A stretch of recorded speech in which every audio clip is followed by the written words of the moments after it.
That's right. That's what's up, everybody. Welcome into another live edition, the Power 32 podcast in the house, baby. Ooh, we got a lot to talk about. Glad you're here as we blast through the NFL universe with the curse of loving football, whether our teams rise or they fall. When kickoff comes, we're on the call, baby. Welcome back to another episode of the Power 32 podcast. My guest today, a featured columnist for PatsFans.com, covering the New England Patriots, and is the co-host of the 4th and 2 podcast.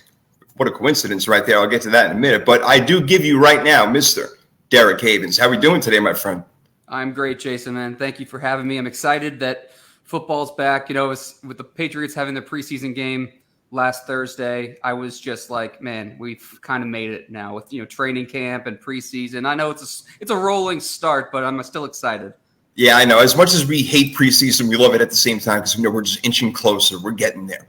So it's happening. Yep, we've both got a game under our belt and everything. So we are ready to go. We are ready to make it happen. So I really appreciate you joining me this evening so we can talk about Patriots, AFC East in general, maybe a little bit of other NFL action. We'll see what we can get to. But again, welcome in, everybody. My name is Jason Fearman, a.k.a. The Sports Prophet, at times when I feel like it. And today's show is brought to you by Beer Drop. So discover new beers you will love and get a box of your own favorite styles of craft beers delivered to you each month at discounted prices by going to 3rd&3podcast.com, using our promo to get those great deals on some great beer. So head over to 3rd and 3 Podcast, hit up that promo action, get some discounts on some great beer, stuff you probably never even heard of before. I want to give a big shout out real quick before we get going to William Phillips, who did that intro for me right there for the Power 32 podcast and for 3rd and 3 Podcast. William Phillips, man, big ups to you, bro. Doing a great job. Absolutely love it. So alluding to 4th and 2, bro, real quick, as you know, Nikki, Damian, and I, we have the 3rd and 3 podcast. And we have that basically because there's 3 of us. We love football. We're thinking like 3rd and 3, downs and whatnot. So that's how we came up with it. But 4th and 2, how long has that been going on for? And where'd that come up with? Where'd you come up with that? So Russ Goldman, Steve Balsherry, and I have been doing the Patriots 4th and 2 podcast for a little over 10 years now. Yeah. And that actually came from, and I know that you're not a Patriots fan, but from the Colts-Patriots game in 2009, there was the infamous decision for Bill to go for it on 4th and 2 instead of giving the ball back to Peyton Manning. Right. So it was a little kind of, I guess, the running back kind of did like a little, like right out to the flat, came up just right, hit at the sticks. It was a nice play by the defender. And, Peyton took the ball over at his own 29 and scored. And so that was kind of the origin of it, is just breaking down the decisions by the team and kind of going through it from there.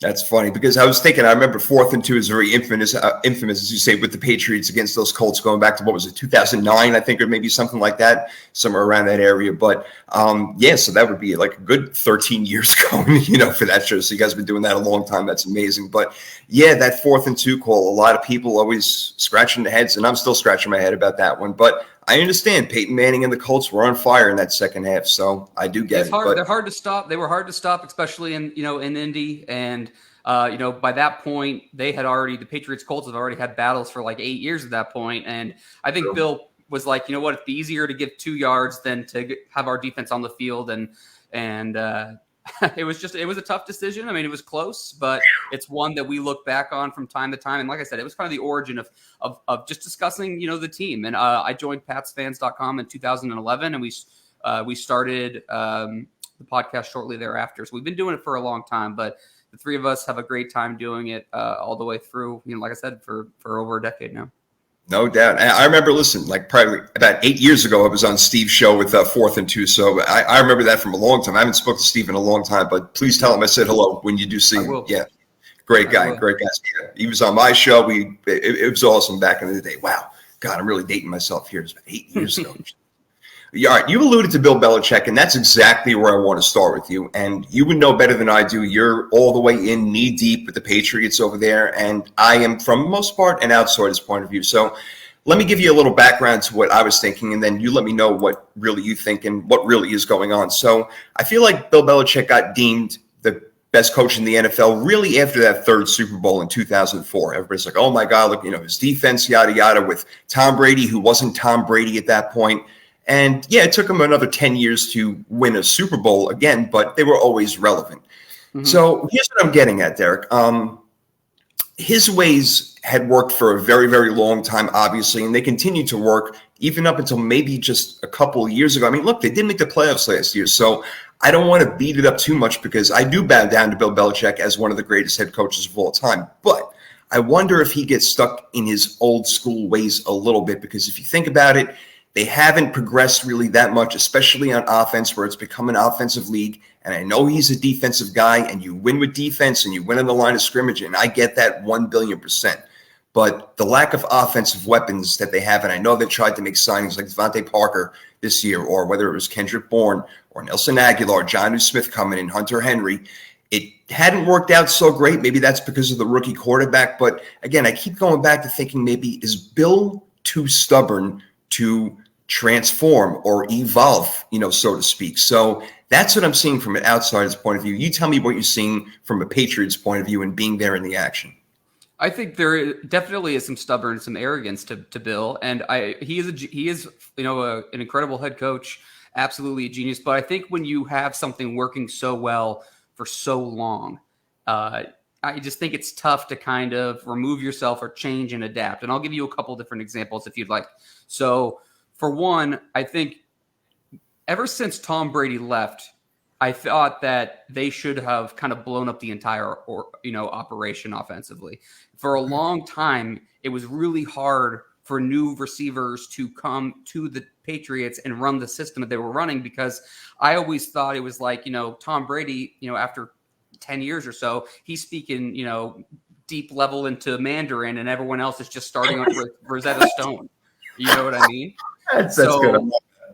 And I just felt like with Josh McDaniels leaving this year, it makes sense to do some of the changes that they're making, but it's taken a long time to get there. And I think you can look at his linebackers, for example, like specifically outside linebackers.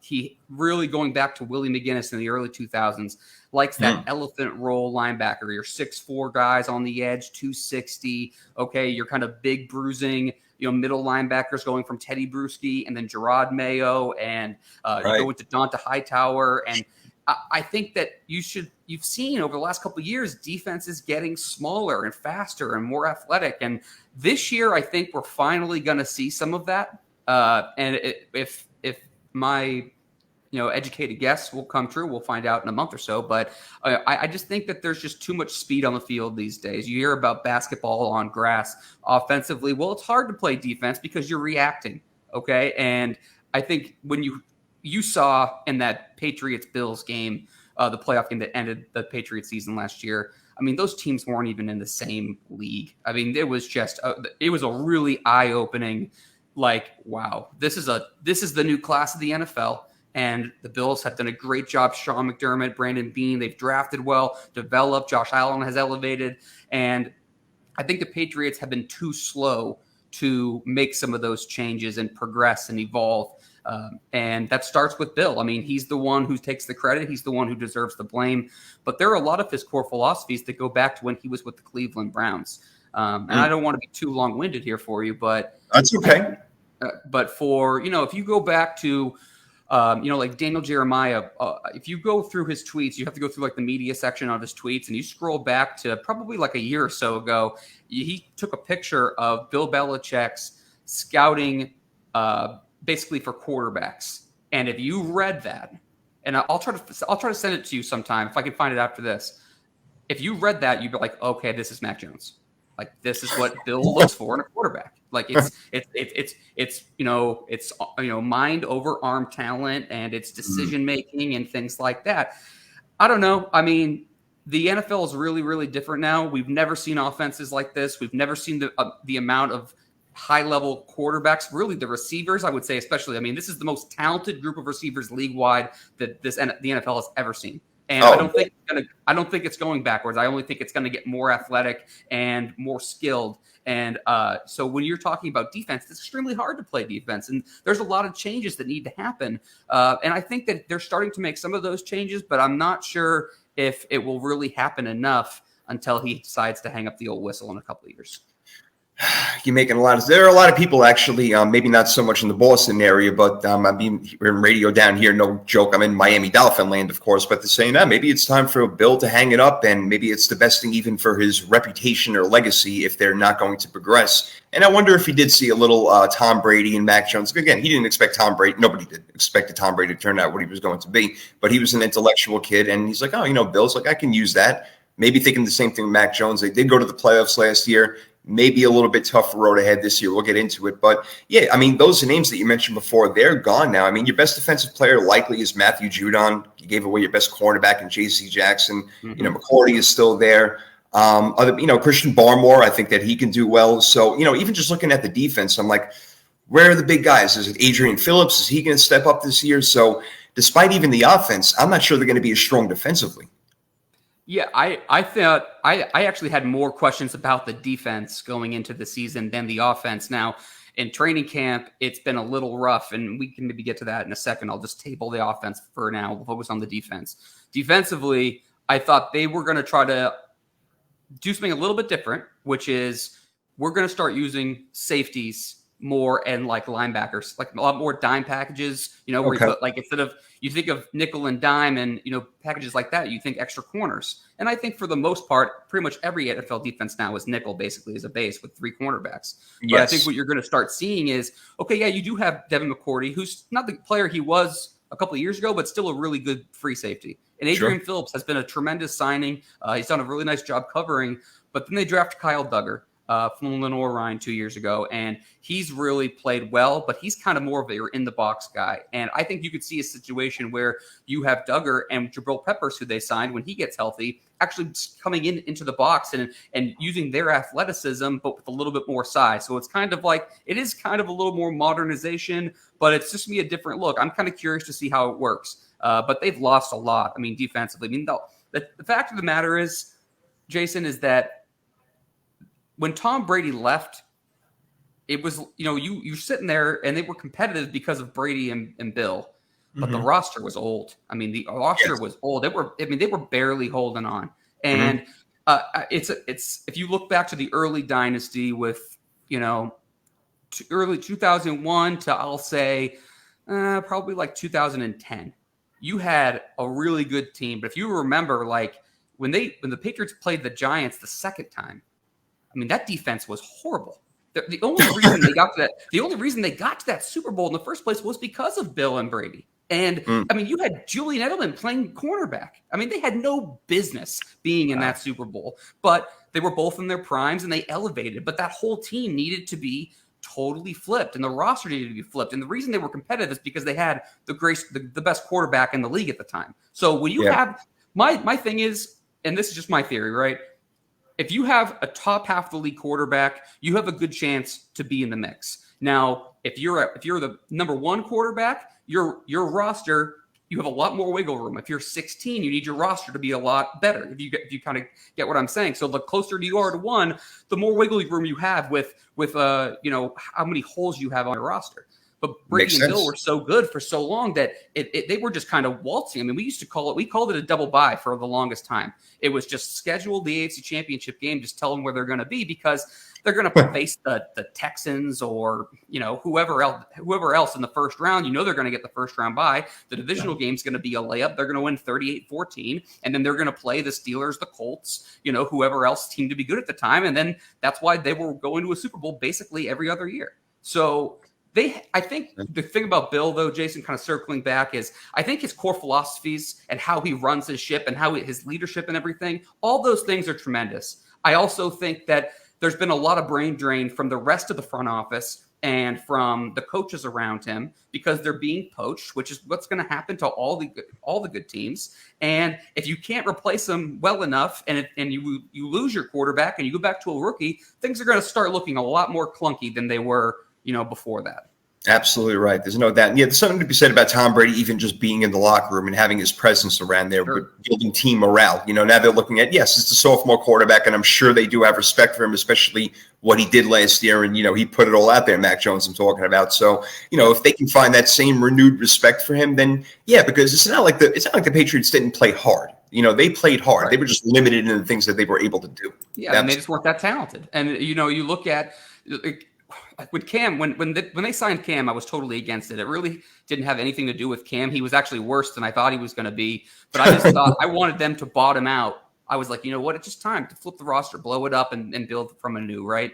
And I think Bill, his stubbornness is he doesn't want to tank. He wants to be competitive. He wants to put himself in there. So their offense was just, they had nothing. Pea shooter for an offense, a quarterback who couldn't throw more than 5 yards, at least accurately. And, and no disrespect to Cam, because he was a great player, but he was cooked. And defensively, it was still okay, but now the defense has kind of aged out. And now you're in a situation where the offense is a little bit better. They have some talent there. They're really missing, the only thing they're really missing on offense for Mac Jones to be perfectly surrounded, in my opinion, is that elite number one receiver. They just don't have the Jamar Chase or the Justin Jefferson, but they have good receivers. They have good tight ends. They have a good offensive line. They have a great stable of running backs. So he's in a good position there. Of course, now you lose one of the better offensive coordinators in Josh McDaniels. Right. Who goes to Las Vegas. Right. And you got Tweedledee and Tweedledum and Joe Judge and Matt Patricia, now kind of doing the, I guess, co-offensive coordinator thing. Mm-hmm. It's a weird situation. I don't know if it's going to 100%.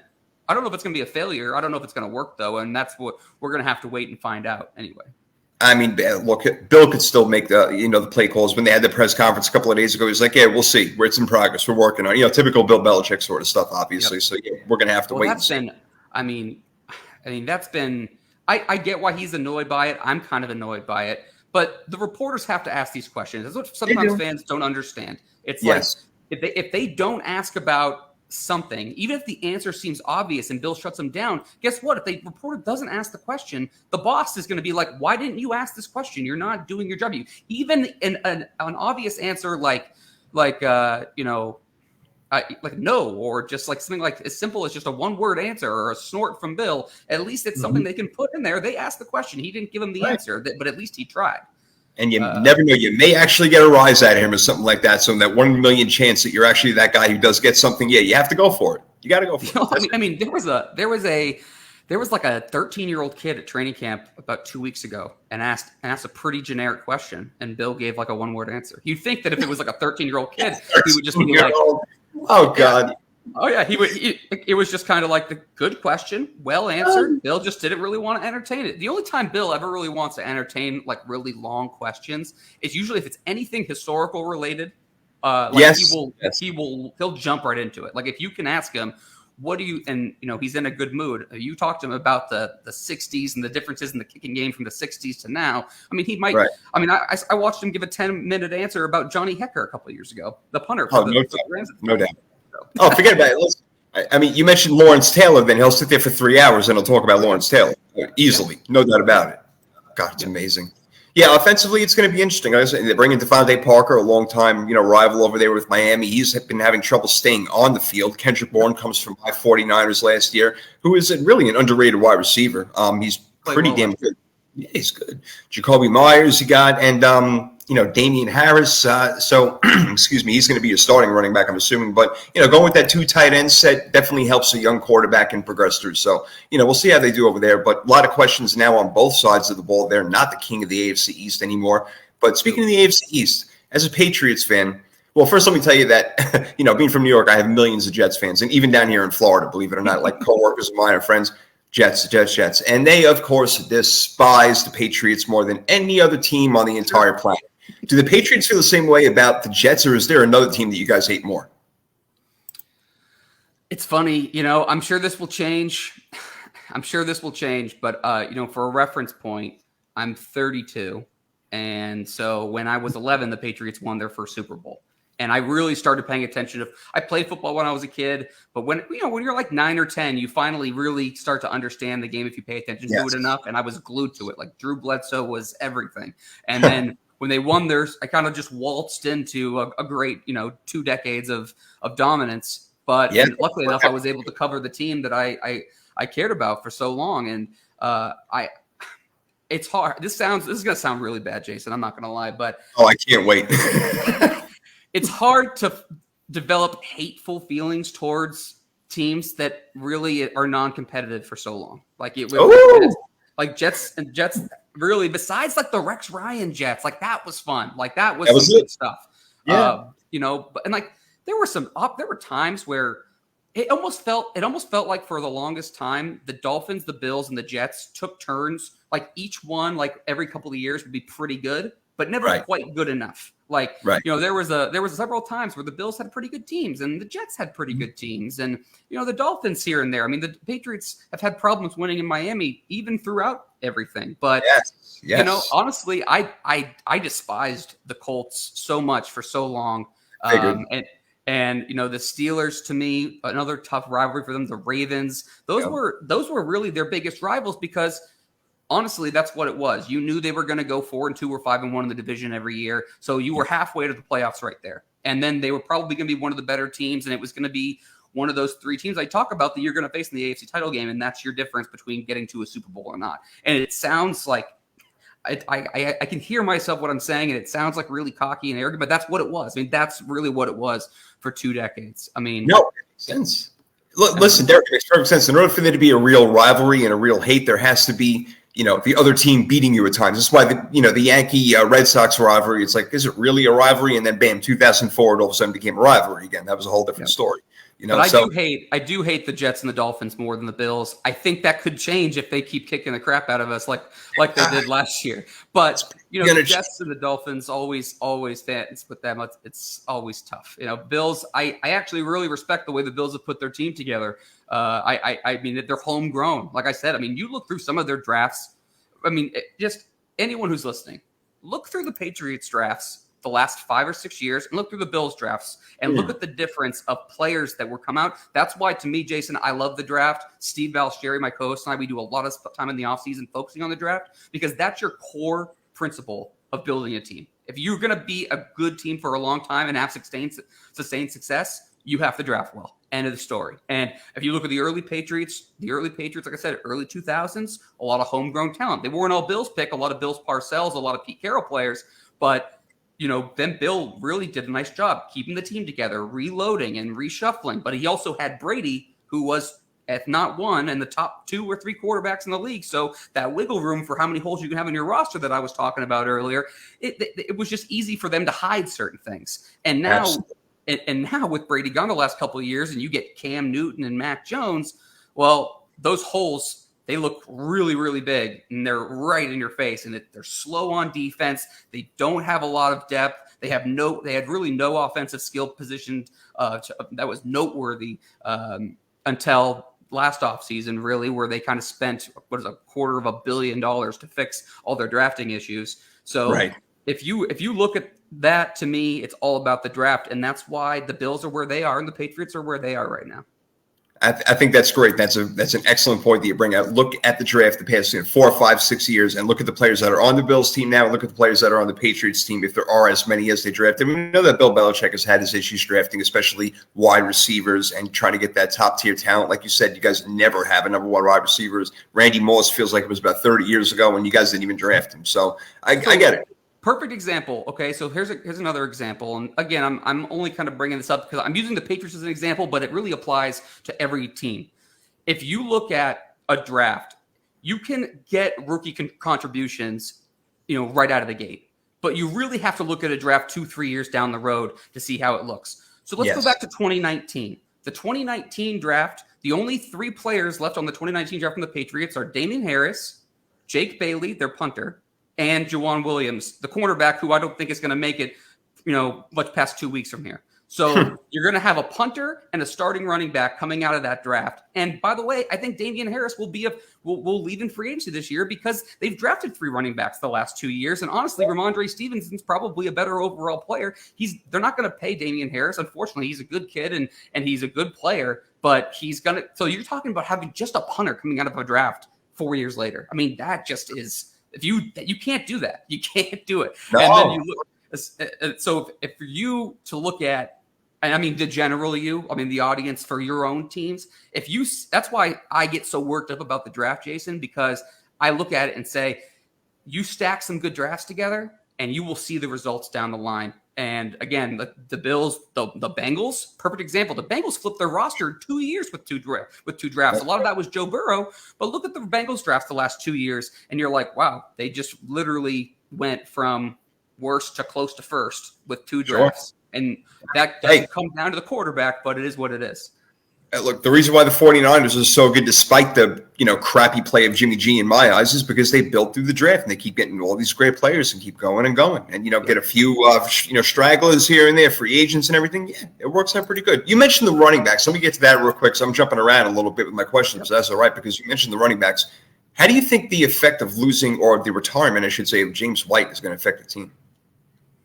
Well, James White, I know he was 30 years old, but he was such a baller, man. I mean, he did everything for you guys. Just a tremendous player. I mean, the Patriots, going back 20 years, have had terrific third down backs. Kevin Falk, Shane Vereen, yes. And into James White. I mean, Vereen played a huge role in that Seahawks Super Bowl, and that was when James White was a rookie, so we kind of watched that happen. And then the Patriots don't come back against the Falcons without James White. He had 16 targets, 14 catches, over 100 yards, 3 touchdowns, and a 2-point conversion. He never fumbled once. MVP. I don't know how he wasn't the MVP of that game. There's only one reason, and it was because people remember moments, and the final drive that goes to the quarterback. I get it. James White should have been the MVP that year. Absolutely should have been.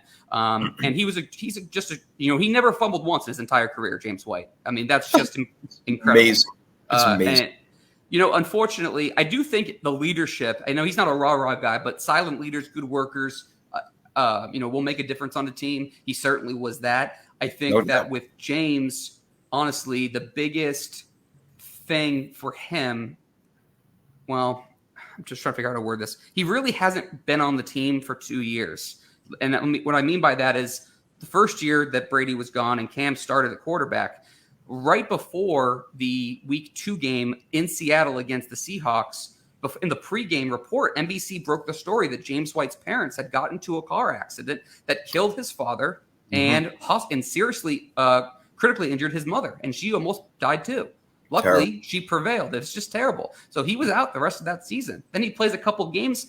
Then he plays a couple of games. Then he plays a couple of games last year, and then he dislocates his hip. I had a hard time believing that he was going to play again this year, or really ever again, because I heard back in March he had just really started walking. Wow. It was like 6 months where he was like really not walking at all. Well, that makes a lot more sense. But look at Brady's. Going back to Brady's last year with the Patriots, they won every single game that James White had 13 touches. They were undefeated, and every single time that he had under 13 touches, they lost every single time. So it's amazing. I love those stats. I love that. Tells you everything you need to know right there, right? Exactly. Yep. Wow, very impressive. I like that. Good job.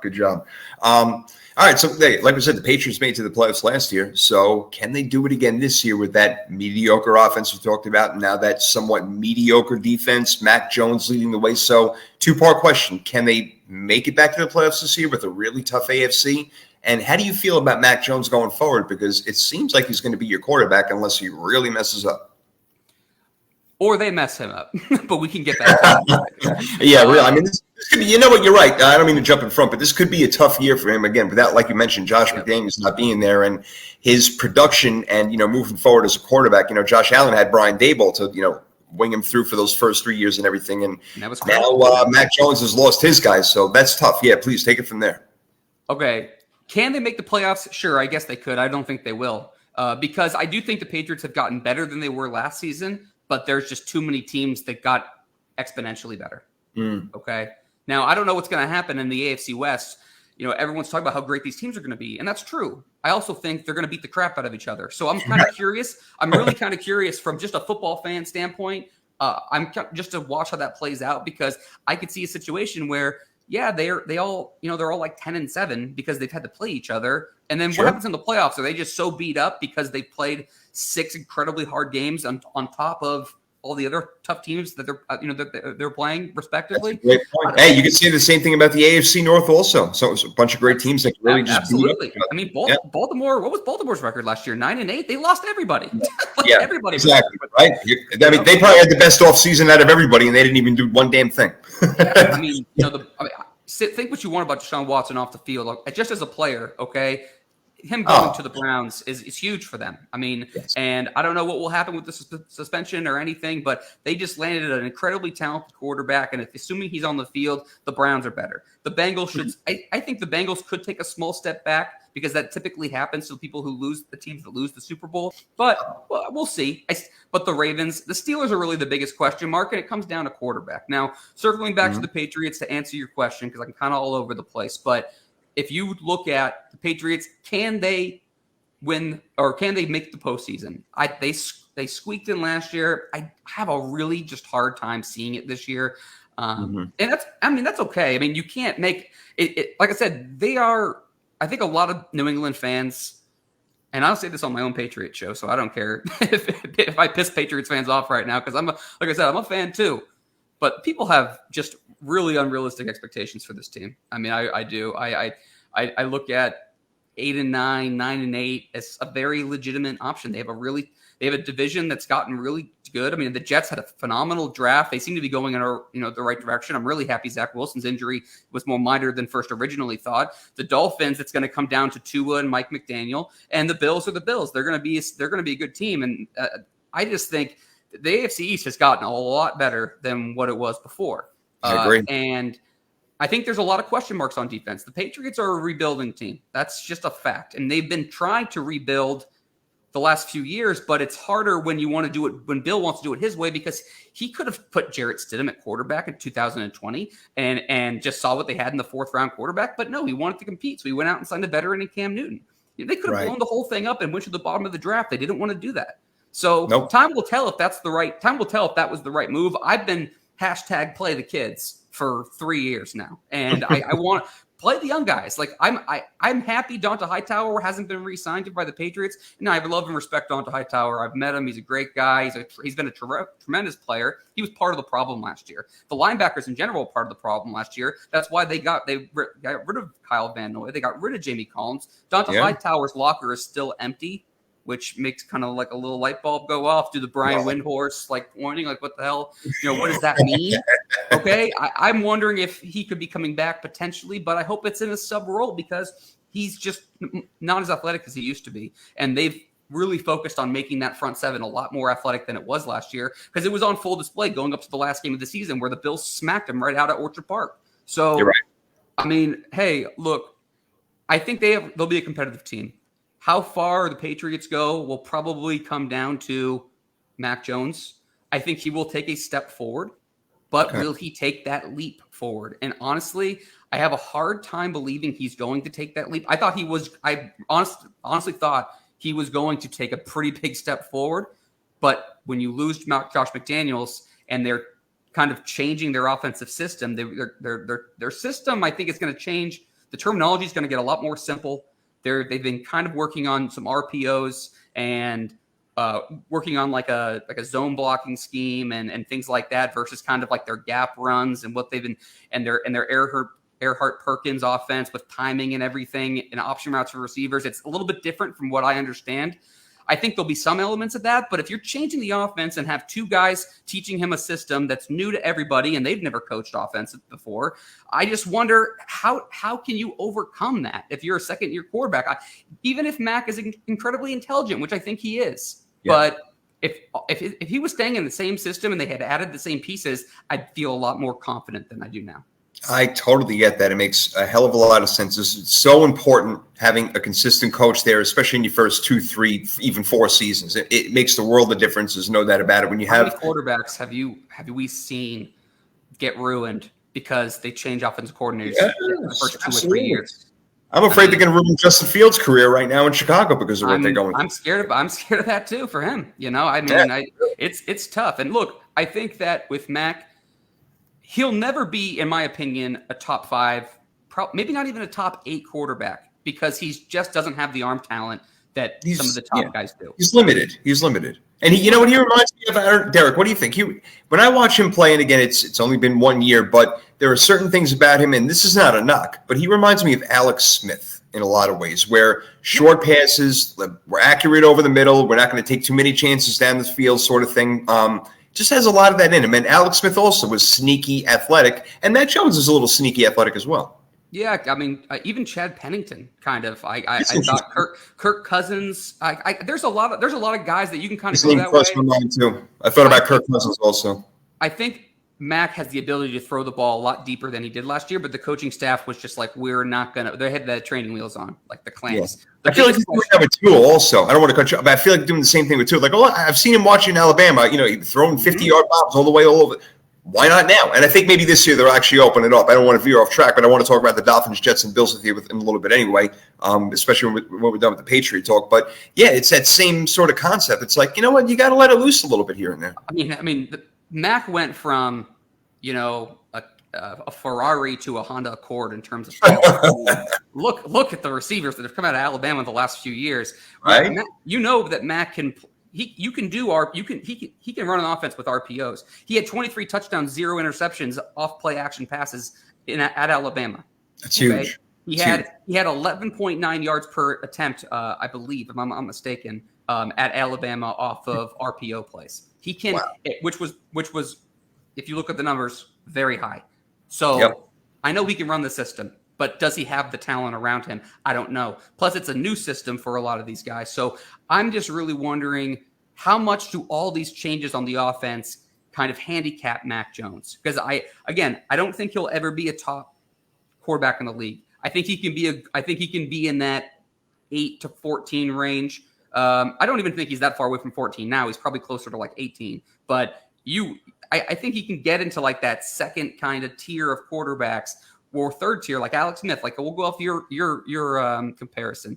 You could win games with Alex. You could win games with Alex Smith. Andy Reid was dragging Alex Smith everywhere. But you have to have guys around him because Justin Herbert and Patrick Mahomes and Josh Allen, like those guys' arms are just different. So absolutely.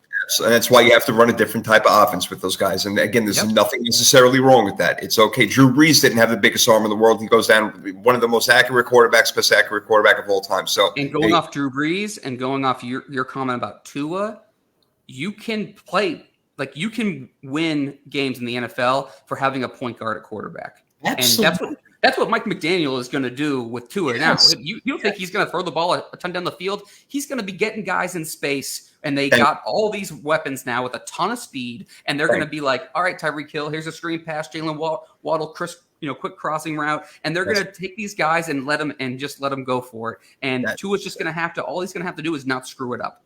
I've been telling anybody who would listen, you guys don't understand. Mike McDaniel coming in with this offense, Tua, again, people just don't think he's a great quarterback because he's not flashy. Well, he might flash a little bit more this season. Like you said, all these bubble screens they're going to do, obviously the run game is going to be an emphasis. It's just going to open up single coverage down the field for a guy like Cedric Wilson or even Gesicki 20 yards over the middle. So I'm with you, man.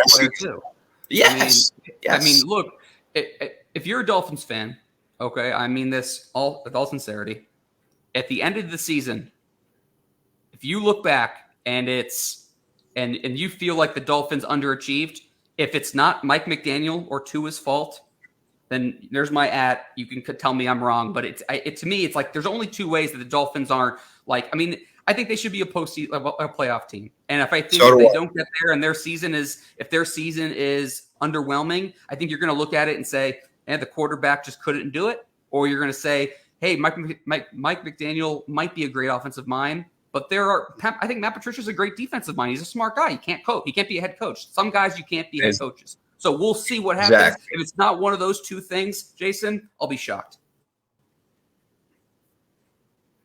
I'm with you 100%. And it would probably be 2 or more than anything. That's where people are going to lean if the offense isn't blowing up and scoring a whole bunch of points. I agree. But you know what? At the same time, I agree on your previous point. I think that they have an all-star team all over the place, and Tua is a very accurate quarterback, and people forget about that. I don't care if it's only 10, 15 yards down the field. As long as he's getting to his receivers, it's going to work out. There's no doubt. So I am absolutely with you on that 100%. So both thinking big things for the Dolphins this year.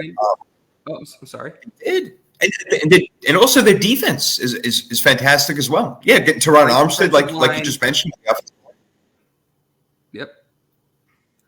Great all over. Line, so great secondary. The questions at linebacker a little bit too, but yeah, there are questions in linebacker, but they got Xavier Howard and Byron Jones back there. I mean, they have 2 great cornerbacks. Things look pretty darn good for Miami, but they got to play the games, so we will see. We'll see. Yeah, we talked about the coaching staff a little bit. We're not sure exactly what's going on over there. We talked about a lot of their weaknesses right now. What would you say their biggest strength is at the moment? Sorry, what was I'm kind of cutting out. Are you still hearing me okay? Yeah, I hear you okay. We talked about a lot of the weaknesses for the Patriots. What do you think is their biggest strength going into the season, something they can build off of? For the Patriots, I would say they have I feel good about them running the ball. I feel good about that. Now, the question will be, I could see a scenario where it takes about 4 weeks. People are going to be like, oh, the Patriots offense is terrible. And then all of a sudden, week 5, you kind of see them get it. Because if they are going to be doing a lot of these outside zone runs, then it will take a little bit because it's tough for the offensive line. It's kind of, to kind of transition and do that. It's just a different style of blocking. I also feel good about the guys they have around for Mac to pass to. The question is, if the offensive line, which I think are good on is good on the surface, I just think that if the offensive line is you're pretty good on the left and right tackle. I worry about the interior maybe a little bit with your offensive line. Yeah, I mean, it's going to be tough. I mean, they trade away Shaq Mason, and then they go after the rookie Cole Strange, left guard, and right guard. I think it's going to be Mike Onwenu, but they might go with someone who's a little bit lighter. Mike Onwenu's a load. He's 350, and he was a great find for them. But if you want to do outside zone runs, you need to have athletic guys. I mean, that's why looking back, the Cole Strange thing makes a lot of sense. He had I think he was a perfect or close to perfect related athletic score, RAS, which a lot of like draft analysts will look at now as like, how athletic is a guy. And you need guys who are able to move. And I have some question marks there, Jason. I really do. I think they have some pieces, and it wouldn't surprise me if they were a lot better than some of the training camp reports have been. But I think it could be a clunky start.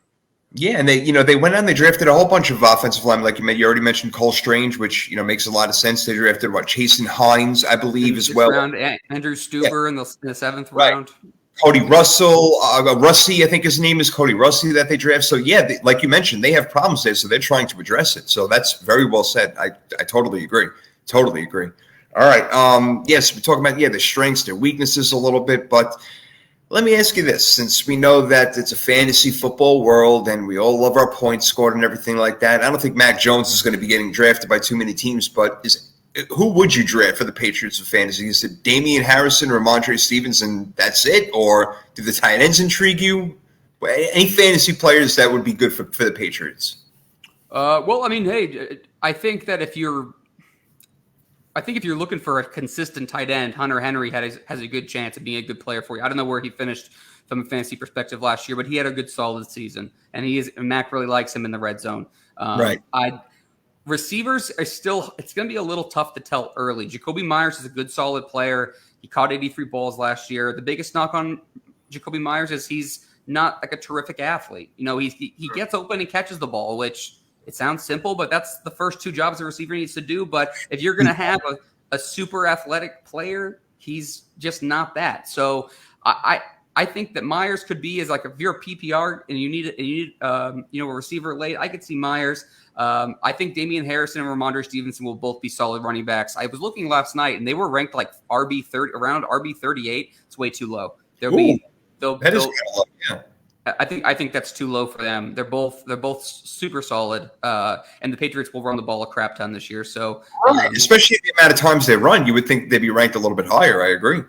Yeah, I mean, those are safe. Those are safe picks. Of course, they're not going to be if you have Damian Harris as your RB2, I think you'd be better off if he was kind of like your flex. But those guys are safer picks. And running backs usually go quick. So I would definitely, kind of earmark those as two guys that, hey, if I can't really find anyone, at least I know what I'm getting. They're going to run the ball. And Ramondre Stevenson had a phenomenal rookie year. I think he's more talented than Damian Harris in every single aspect of his game. And that says a lot, because I think Damian Harris is a really solid running back. Yeah, me too. I mean, look, that running back by committee did work last year. To me, it worked really well. Be Harris for a series and Stevenson come in for a series. I mean, that would drive fantasy people crazy. But for the Patriots and Bill Belichick, he can give two shits. He just wants to win the game. That's Absolutely. All. That's all there is to it. All right. I want to go over the threat level of each team. We kind of alluded to it a little bit with the Dolphins. But the Jets right now, let's say Zach Wilson does come back healthy. We both see the arrow pointing up, but are they any sort of real contender yet? Or it's probably going to – do you think that they could be – let me phrase it a different way. Do you think the Jets could be a contender in the next couple of years with the draft picks they made and the players they brought in? It's all going to come down to the first two most important things is Saleh and Wilson, right? If both of those, if Robert Saleh is turns out to be a good head coach, and I still think it's a little too early to tell, I obviously they'll be in good hands there, and obviously Zach Wilson. I still don't understand. I get playing Wilson in the preseason game. I don't understand him, rolling out and taking hits like he was. I mean, you got to be like, keep him in the pocket, throw it in the dirt if it's not there. You got to protect your guy. I mean, it's a frustrating thing to watch from a football fan perspective, because I want Zach Wilson to do well. I really liked him coming out of the draft. Liked him early. Liked him so much, he started playing so well that he got way to the reach for the Patriots. But that was who I really wanted for the Patriots originally. Interesting. I remember watching a BYU game early in that year, and I was like, this kid's arm is different. He's pretty special. Yeah. But man, I mean, look at their draft this year. Wasn't it? It was. Why am I blanking on the receiver from Garrett Wilson? Garrett Wilson. John. Is it John Johnson? Or Jermaine Johnson. Yeah, from Florida State, I believe it was, and then Breece Hall. Also, Breece Hall, and they got Sauce Gardner.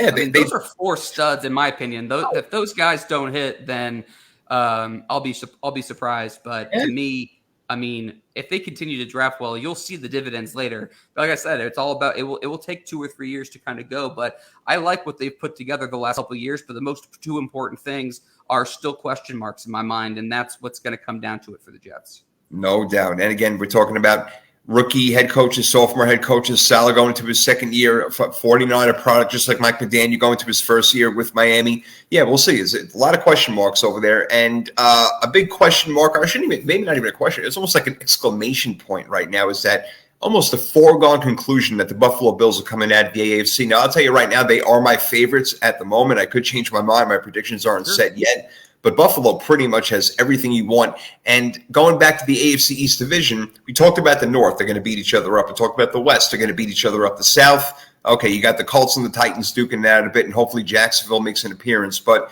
the AFC East seems like a easier path, quote unquote, to where the Bills may get that top seed, where other teams are going to have to come in the cold weather and everything like that. So I think Buffalo has a really good chance of getting that top seed. And with that, again, having teams coming to their own hometown, maybe even being that Super Bowl where they missed the past couple of seasons, 2 years ago, AFC Championship last year, unbelievable game in the divisional round against the Chiefs again. So apparently that's the team they have to get over the hump with is Kansas City.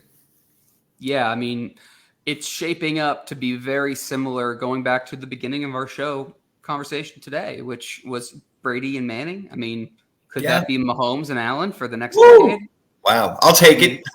Hey, if they're going to put together performances like they did in that primetime game towards the middle to the end of the season last year, man, fireworks. I mean, obviously, that's going to be their biggest kind of hurdle.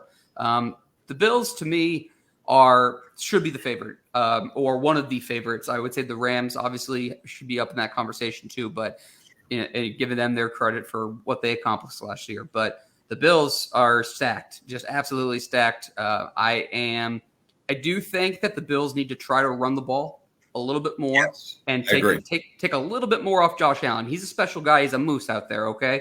But I do think they need to run the ball with traditional running backs a little bit more. I'm a little worried about the Brian Dable loss for them. I do think that's significant. I think that they have some guys in place there, but I do think those two factors should not be overlooked. But otherwise, and given obviously injuries are obviously obvious for any team, but if they stay healthy, I still think they'll be in the mix. They'll absolutely win the AFC East, I think, going away.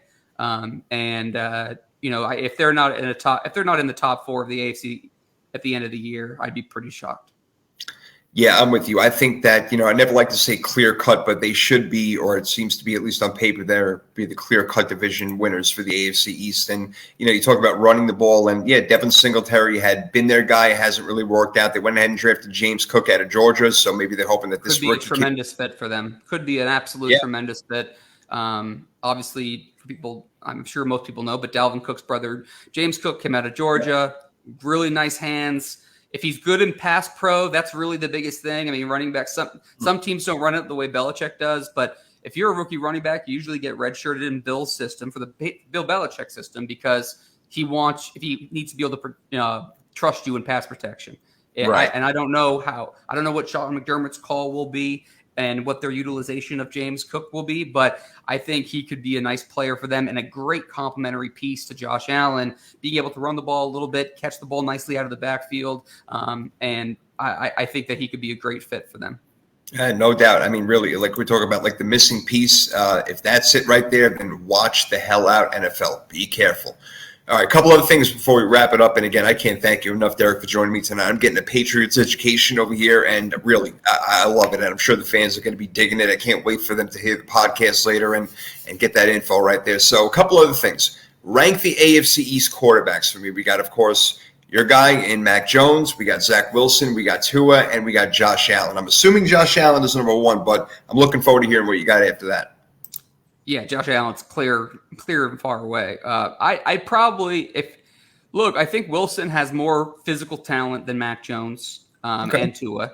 But I think if you're looking at it, Tua and Mac's numbers have been very similar. But I will put Mac Jones 2 based off of, I think Mac proved a lot last year, a little bit more than Wilson. Granted, I think the structures were a little bit different.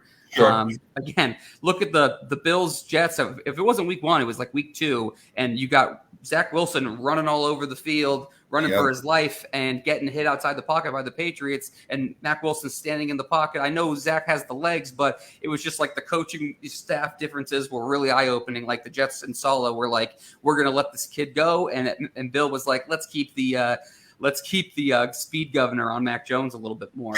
And I think Tua has the chance. I think Tua will put up better numbers, the best numbers besides Josh Allen, just given what he has around him right now. But I think I'd go Mac, and then I would probably go.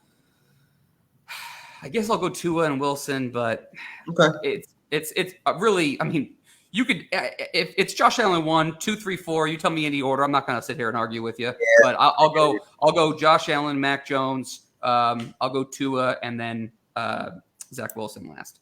Yeah, it really is kind of splitting here. So I do like Mac Jones. Again, I don't think that he's going to be he's not going to wow you with huge numbers and make these spectacular throws and so on and so forth, but it's okay. You can win games other ways. There is a way to do it. So I think that he is going to be the Patriots quarterback for a long time, and I think that he will get better. He's an intellectual kid. He can use his legs. He'll be smart. I like what he's got going on. So it's hard for me. I'm not sure if he's 2 or 3 because I'm a little higher on Tua than others, but I would agree that Zach Wilson right now, even though he may have more athletic ability than all of them, except for Josh Allen, I still need to see him put it together on the field as a complete quarterback. So I would agree. Look, I think Mac Jones can throw the ball deep. The difference is that the really good quarterbacks, your Josh Allens, for example, that velocity is the biggest difference. Yes. I don't know how much you watched the Patriots Bills playoff game, but there was a pass. The whole thing. Mac Jones threw the ball deep into the left corner of the end zone, and I think it was Micah Hyde. It was either Micah or Jordan Poyer who made an incredible play across to intercept the ball.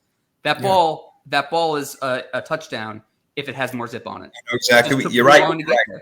And that's a throw, that the elite quarterbacks can make.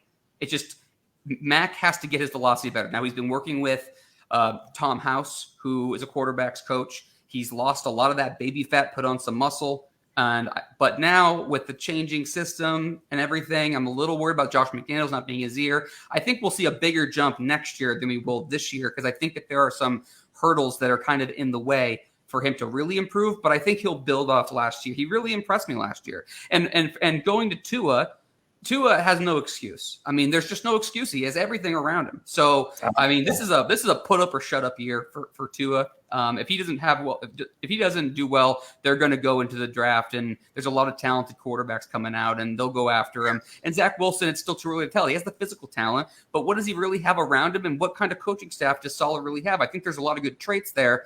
But again, you're talking about guys, it's different for coordinators than it is for head coaches. Matt Patricia is a perfect example of that. Joe Judge, a good example of that. He was an excellent special teams head coach. He was a dumpster fire in New York. I don't need to tell you that.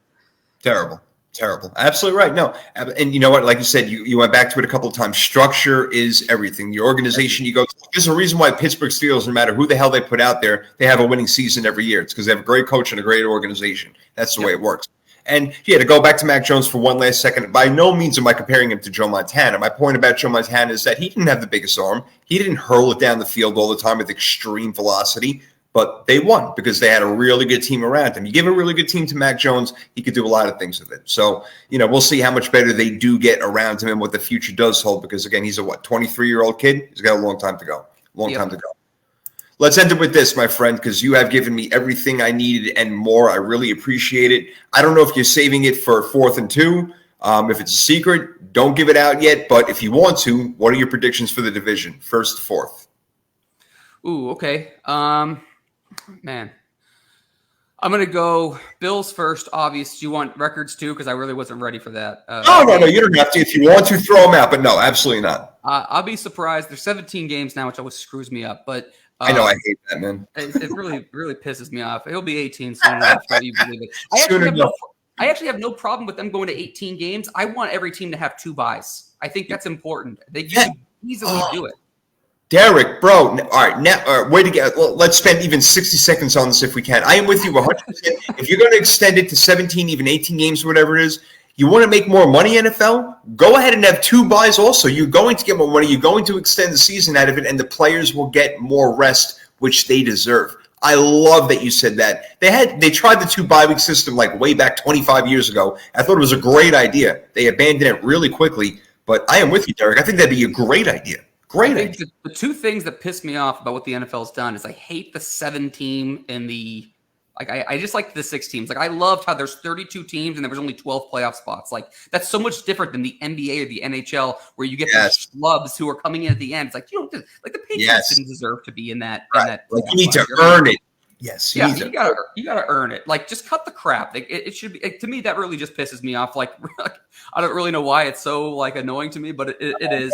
And if you want to go 18, that's fine. But I would say, okay, go to 2 preseason games. I would do more padded practices. It's going to be tough to do that because of the negotiating thing, but I would do more padded practices because the guys need to be in better physical condition, and you got to be able to coach football. And the only way to do that is in pads. So they need to do a little bit more padded practices. I think the joint practices are extremely important. Every team should have 2 of those, okay? And 2 preseason games, 18 games, 2 buys, and cut down the playoffs down from 7 to 6. Those are my suggestions. I got to tell you, man, great minds think alike. The only thing I'm going to say, I do disagree with you about the 7 teams. I came up with this idea like three years ago. I'm like, let's 1 team have the bye. You want to make more money, bring an extra team in. So I don't hate that idea. I'm good with that too. I like that. It's all money. It's money. It's a money thing. And also to add on to the 2 bye weeks, because we have Thursday night games, obviously not for a long time. If you're going to have a Thursday night game, you should have the prior week off. That's another thing. Look, these schedule makers, you can figure it out, guys. They have all off season to figure this crap out. They do it. They send teams to Mexico, London, freaking Canada, wherever the hell they're going. They can figure this out. To play from Sunday to Thursday is absolutely ridiculous. Let them have the bye before the Thursday game. Put 2 bye weeks in there. Derek, I love where your mind is at with that, man. Love it. Absolutely. And I'm good with I'm good with the the bye at the end, like you were talking about. The 2 buys, to me, it's just so physical. The sport is just, these guys are bigger, they're stronger, they're faster than they ever have been before. And I think. And don't you want your best players there at the end of the year? Don't you want to see the best players in the playoffs? Give them rest. any fan of their respective teams, it's going to be like, okay, yeah, it sucks when your team's on a bye. I kind of like when the Patriots are on a bye. I like to have a red zone Sunday. I want to see what the other teams are going. Okay, I can get some things done. 2 byes is not going to hurt you. It's going to actually enhance the product because you're going to spend. The NFL is going to get that extra spending. The TV money is going to be through the roof anyway. You're going to be able to extend the season, and then your better players are going to be healthier. If the NFL really cared about player safety and health, they would do this. But the only thing they care about is the bottom line. Everybody knows that. They're some of the biggest frauds outside of DC. Derek, you are my guy, bro. I don't know what took so long to get you on it. I love it. They say great minds think alike. Bam, bam, right there. I mean, I love it. Basically agree with pretty much every single thing you said tonight, and that does not happen often because I love a good debate, but I couldn't do it. Had to agree with you, man. Excellent job. Well, hey, this was an hour very well spent, but before you go, you got to tell the people where they can find you because obviously your content is fantastic. You got to say hi to Steve for me. Just let everybody know where they can find you and pump it out, man, and especially also your Twitter handle, too. Yeah, so people watching, my Twitter handle is right here. It's at Patriots Haven. The podcast that you mentioned is affiliated with PatsFans.com, but it's Patriots 4th and 2. And again, with Steve Alsheri and Russ Goldman, we've been doing this for a long time. It's all Patriots. So if you're a Patriot, right, Russ too. Oh my God, I forgot Russ. You got to say hi to Russ for me also. It's been oh my gosh, yep. Russ and Steve. Wow. Yep. Oh, and well, no, you're good. And so we've been doing it for a long time. So if you're a Patriots fan listening, please come and join us. We got some great content on, and yeah, it's my pleasure to be on. But real quick, I got to answer your question that we got sidetracked off. So we're going Bills first. I'm going Dolphins second. Oh yeah, I'm going Patriots third, and I'm going Jets last. I still think the Patriots will have a better season than the Jets. And if the Dolphins don't have a better season than the Patriots, then there's going to be some big changes made, and people will be more mad at Miami than they have been for the last 2 decades. So. Oh, yeah, you're right. And they will be going for that quarterback in the first round. They'll probably trade away the picks that the Niners gave them, even though they lost one this year because of their idiot God, what another story altogether. Unbelievable. That's a different podcast topic, and I'd love to tear into that one with you because nothing makes me happier than dumping on Dolphins fans. So I know, hey, they were dumping on you with Deflategate and all that crap, so it's now time to give it back, right? Time to give it back to them. Exactly. Derek, what a pleasure, man. I can't thank you enough, bro. We're definitely going to do this again, and you got to say hi to the boys. Maybe we can get all 4 of us on at one time. That'd be great. Yeah, we'll get you on. We'll absolutely get you on, and I'll come back anytime, man. It was a blast. All right, awesome. Derek, thank you so much. Again, at Patriots Haven, make sure you follow him and check out the 4th and 2 podcast, man. Great stuff. Derek, thank you, brother.